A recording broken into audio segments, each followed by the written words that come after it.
Easiest thing for me to do is start this video off and be like, if we would have had Anthony Davis, we would have won. I told y'all this trade wasn't no good. But I'm not going to sit here and do that because I do think realistically, I understand, especially after you continuously create content and you watch how people respond. There are a lot of people who are just highlight fans. And some people who just watch the games from the highlights, go run to the stat sheet and just kind of actually don't watch the game or understand what you're watching, because some things won't just show up in the box score. Because if we just go off a box score, you'd be like, oh, Luka had 38 points, but he had what, 2 rebounds and 1 assist or something like that. Or you can go look at Julius Randle only having 25 points and I believe like 7 or 8 boards. But if you actually watch the game and look at the defensive effort that Julius Randle was putting when he was checking Luka or he was checking LeBron, and that's all you could hear.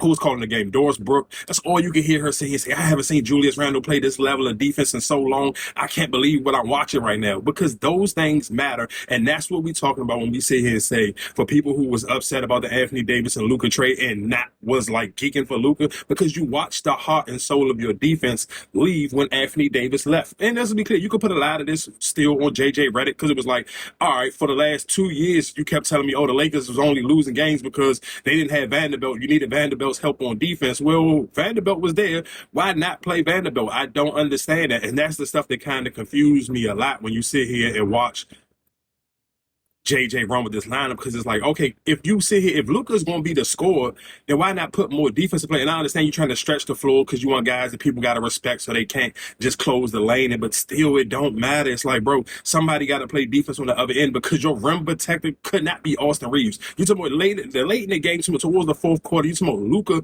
was defending the rim. Luka was checking Nas Reeves. I mean, not Luka, I apologize. Austin Reeves. There's no way on God's green earth Austin Reeves should have been checking Nas Reeves. It's a height difference. Let's be clear. For one, Austin Reeves is food on defense regardless. He put in a lot of effort. He tries, but he can't stop a goddamn soul. So for him to sit here and be checking Nas Reeves, that didn't make no sense. So that's my point. Like, you had no back. You know, I don't care what you say about Jackson Hayes. Jackson Hayes gonna put in that same level of effort. Jackson Hayes gonna at least be able to do a pick and roll. He gonna at least be able to sit here and get some blocks, get some boards. The Lakers was sucking, wasn't getting no rebounds or nothing. It was just like that effort, like they was just out there trying, but that was all they was doing. But they was trying, but it was no real defense. So you say he said leaving Jackson Hayes on the bench and leaving Vanderbilt on the bench for what? Like, Rui was cool, man, but just to me, I would have took Smith out. I would at least put Vanderbilt in for a little bit more size and better defense.